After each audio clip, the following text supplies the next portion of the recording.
ለወራት ሲጠበቅ የነበረው የሰላም ስምምነት በአማራ ክልል መንግስትና በፋኖ ህዝባዊ ድርጅት መካከል ተፈርሟል።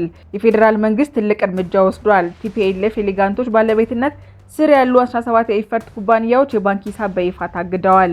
እኔንና ሌሎች ዜናዎችን ይዘንላችሁ ቀርበናል። ሰብስክራይብ፣ ሼር እና ላይክ በማድረግ አብራችሁን ቆዩ። ለወራት ሲጠበቅ የነበረው የሰላም ስምምነት በአማራ ክልል መንግስትና በአማራ ፋኖ ህዝባዊ ድርጅት መካከል ተፈርሟል። ይህ ስምምነት የክልሉን የታጠቀ ግጭት ያቆማል ተብሎ ይጠበቃል። የክልሉ ባለስልጣናት ይህንን ድርጊት የክልሉን የታጠቀ ግጭት ለማስቆም ያለመ ነው ብለዋል። ስምምነቱ የተፈረመው በክልሉ ፕሬዝዳንት አረጋ ከበደና የአማራ ፋኖ ህዝባዊ ድርጅት በመወከል በካፒቴን ማስረሻ ሰጤ መካከል ነው። ይህ መፈራረም ቀላል አይደለም። ለብዙ ወራት ሲካሄድ የቆየ ድርድር ሂደት ፍሬ ነው። ትኩረት የሚስበው ነገር በአፍሪካ ህብረትና ኢጋድ በድርድሩ ላይ እንደ አስታራቂ መሳተፋቸው ነው። ይህ የክልሉ ጉዳይ ዓለም አቀፍ ትኩረት እንዳገኘ ያሳያል። የክልሉ መንግስት የተገኘው ውጤት ሰላማዊ መፍትሄ ያለው አማራጭ እንደሚያንጸባርቅ ገልጸዋል። በስምምነት ስነ ስርዓቱ ላይ ፕሬዝዳንት አረጋ ይህ ቀን ለአማራ ህዝብ የመጀመሪያው ትልቅ ሰላም ክስተት መሆኑን ተናግረዋል። በፋኖ በኩል የፈረሙት ካፒቴን ማስረሻ ሰጤ በበኩላቸው የማንኛውም ግጭት መጨረሻ ውይይትና ድርድር ነው ሲሉ ተናግረዋል። አለመግባባቶች በውይይት መፈታት የፖለቲካ ሽንፈት ሳይሆን ጥበብ ነው በማለት ለሰላም ያላቸውን ቁርጠኝነት ገልጸዋል። ይህ ስምምነት በኢትዮጵያ ውስጥ ሰላም በውይይት የማምጣት ሂደት ውስጥ አዲስ አይደለም። መንግስት ባለፉት ዓመታት ከኦሮሞ ነጻነት ጋር ኦነግ ሸኔ አዛዥ የነበረው ሳግኒ ነጋሳ ጋር በቤንሻንጉል ጉሙዝ ክልል ከታጣቂዎች ጋር ተመሳሳይ ስምምነቶች መፈረሙ ይታወሳል።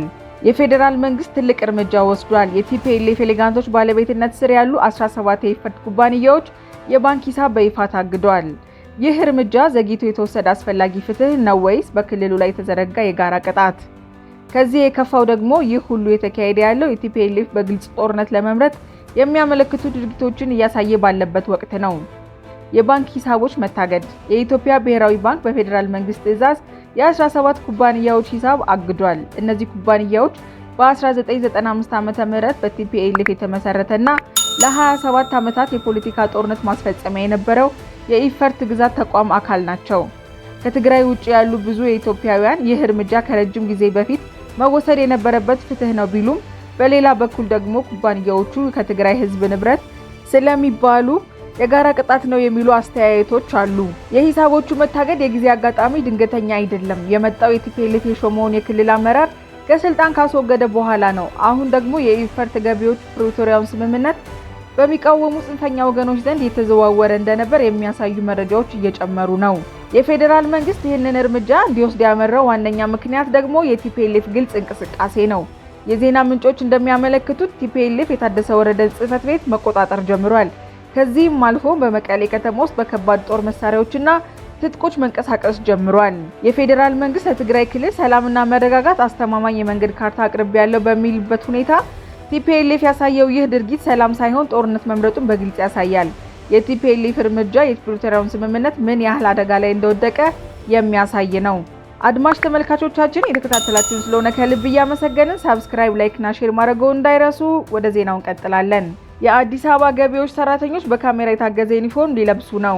የአዲስ አበባ ከተማ አስተዳደር ግልጽነትንና ተጠያቂነትን ለማረጋገጥ ወሳኝ እርምጃ መውሰዱን አሳውቋል። የአዲስ አበባ ከተማ አስተዳደር ገቢዎች ቢሮ የግብር ከፋዮች ጋር ግንኙነት የሚፈጥሩና ቁጥጥር የሚያደርጉ ሰራተኞች ሁሉ ቪዲዮ ካሜራ የተገጠመለት ዩኒፎርም ለብሰው ወደ ስራ ይሰማራሉ።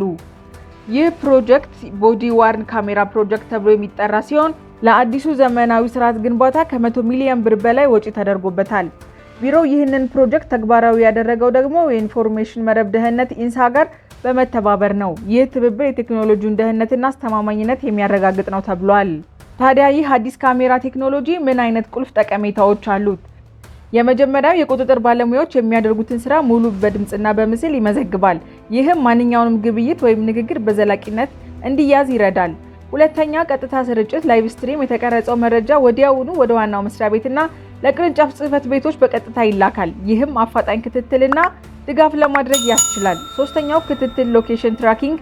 በተጨማሪም ዋና መስሪያ ቤትና ቅርንጫፍ ጽህፈት ቤቶች እያንዳንዱ ሰራተኛቸውን እንቅስቃሴና የት አካባቢ እንደሚገኙ መከታተል ይችላሉ። አራተኛ፣ ግልጽነትና ተጠያቂነት። ከግብር ከፋዮች ጋር የሚደረጉ ንግግሮች ሙሉ በመዝገባቸው ግልጽነትና ፍትሃዊነት እንዲረጋገጥ ያደርጋል። የህዝብ ቅሬታዎች ለመፍታትም ትልቅ እርምጃ ይሆናል። በአጠቃላይ ይህ እርምጃ በግብር አስተዳደር ስራዎች ላይ የነበሩ አላስፈላጊ አሰራሮች ያስቀራል፣ እንዲሁም ግልጽነትና ቅልጥፍናን በእጅጉ እንደሚያሳድግ ይጠበቃል። የአዲስ አበባ ከተማ አስተዳደር ዘመናዊ ቴክኖሎጂን በመጠቀም የመልካም አስተዳደር ችግሮችን ለመቅረፍ መውሰዱ ትልቅ ምሳሌ ሊሆን የሚችል እርምጃ ነው። ስትከታተሉ ስለነበር ከልብ እያመሰገንን ለዛሬ ያዝናቸው ዜናዎች እኒህን ይመስሉ ነበር። ሰብስክራይብ፣ ሼር እና ላይክ ማድረግዎ እንዳይረሱ። መልካም ጊዜ